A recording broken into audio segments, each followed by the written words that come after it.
10-5-84/3।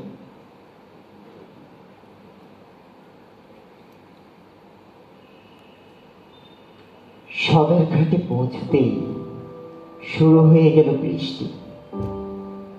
ছোট ছোট ফোঁটা হলে নিয়ে নিতাম মাথায়, কিন্তু বৃষ্টির ফোঁটাগুলো ছিল বেশ বড়সড়। তাই অগত্যা দূরে এসে আশ্রয় দিলাম এক পুরনো বইয়ের দোকানের তলায়। সচরাচর এসব দোকানে আজকাল ঢুকি না, আগে এক সময় অভ্যেস ছিল।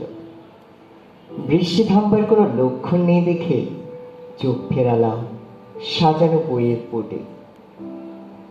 রবীন্দ্রনাথ, শরৎচন্দ্র এবং মাসুদ রানার পাশে হঠাৎ দেখি আমার নিজের লেখা একখানা কাব্যগ্রন্থ, কবিতা অমীমাংসিত রমণী। বাহ, বেশ মজার ব্যাপার তো। একবার ভাবলাম দেখি একটু হাতে নিয়ে, সঙ্গে সঙ্গে মনে হলো থাক, দোকানের বনে প্রত্যাশা ভঙ্গের দুঃখ দেব না। কিন্তু কৌতূহল বড় সংক্রামক। অজান্তে হাত চলে গেল বইয়ের দিকে।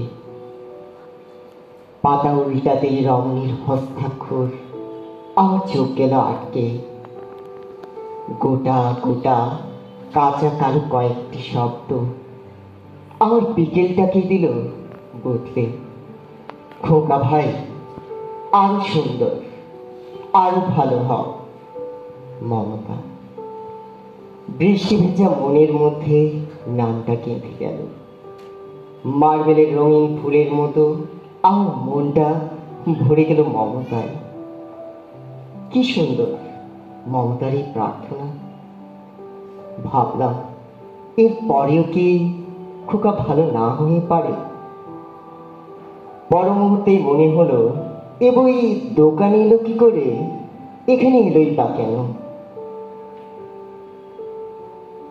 মমতার দেয়া এই উপহার, হতভাবে খোকা বুঝি এর মূল্য বুঝল না, নাকি ওই বই দুজনের বিচ্ছেদের স্মৃতি।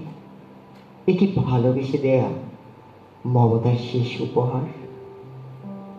আমার কষ্ট হলো এসব কথা ভাবতে, তবু ভাবলাম ভাবলাম ভাবনার অভ্যাসে। বৈশাখের বৃষ্টি থেমে গেল দ্রুত। বইটিকে যথাস্থানে রেখে পা বাড়ালাম বাংলা বাজারের উদ্দেশ্যে। কিন্তু মমতা চলল আমার সাথে সাথে, যেন আমি তার খুঁজে পাওয়া খোকা ভাই। যেন এই বৃষ্টি স্নাত বিকেল বেলায় আজ তার সকল প্রার্থনা পৌঁছেছে যথাস্থানে।